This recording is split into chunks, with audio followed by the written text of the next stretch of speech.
ओम शांति।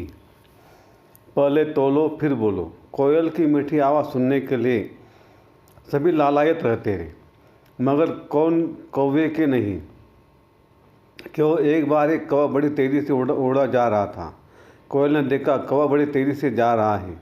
कोयल ने पूछा, भैया इतने उतावले होकर कहाँ जा रहे हो, क्या बात है।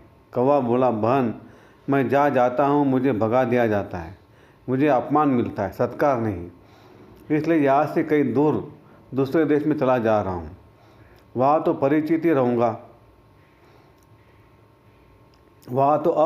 रहूँगा तो सभी मुझे सम्मान की दृष्टि से देखेंगे।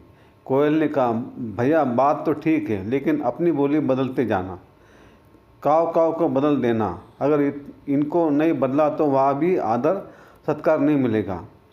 ये तो तुम्हारे प्रति घृणा हुआ इस वाणी के कारण है। इस कर्कश और सुखी बोली को बदल दो, फिर कहीं भी चले जाओ सभी जगह सम्मान होगा।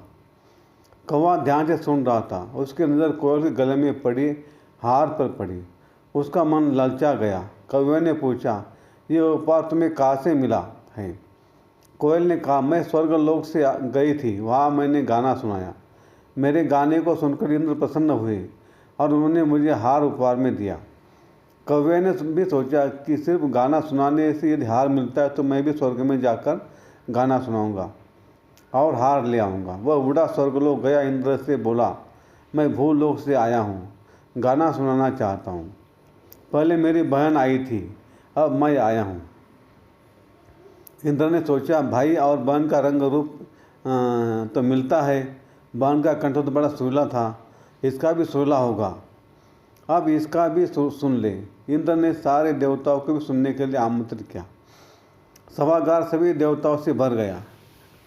अब इसका भी सुन ले। अच्छा, अब आप अपना गाना सुनाओ। कौवे ने गाना शुरू किया। कुछ ही क्षण में सभी चिल्ला उठे, बंद करो बंद करो, हमारे कान फटे जा रहे। इंद्र ने कहा, हे भूलोकवासी, बंद करो अपना काव काव करना और चले जाओ यहाँ से। कौवा शक पका गया और सोचने लगा, हार तो नहीं मिला, तिरस्कार ही मिला। कोयल ने ठीक ही कहा था कि बोली को बदले बिना जहाँ भी जाओगे निकाल दिए जाओगे, आदर नहीं मिलेगा। इसलिए संसार में भी बोल का ही महत्व है। आज की दुनिया में भी अगर कोई व्यक्ति कर्कश और रुखे बोल बोलता है तो सुनने को कोई तैयार नहीं। कड़वे कटाक्ष और कर्कश बोल वाले से प्रत्येक व्यक्ति दूर ही रहता है, लेकिन सुमधुर मीठे आदरयुक्त बोल वाले का सभी सम्मान करते हैं। कहा भी गया है, बोल के घाव तीर और तलवार से भी तीखे होते हैं। इतिहास इसका साक्षी है कि कृष्ण के मधुर वचन सुनकर अर्जुन का मोह समाप्त हो गया है और दूसरी ओर द्रौपदी के कटाक्ष के 2 बोल से ही महाभारत हो गया।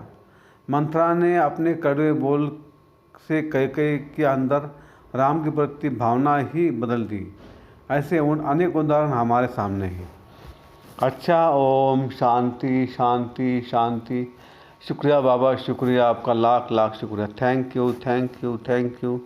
कम बोलेंगे, धीरे बोलेंगे, मीठा बोलेंगे, सोच समझ कर बोलेंगे, तोल तोल के बोलेंगे और खुशी खुशी से घर जाएंगे। Thank you thank you thank you.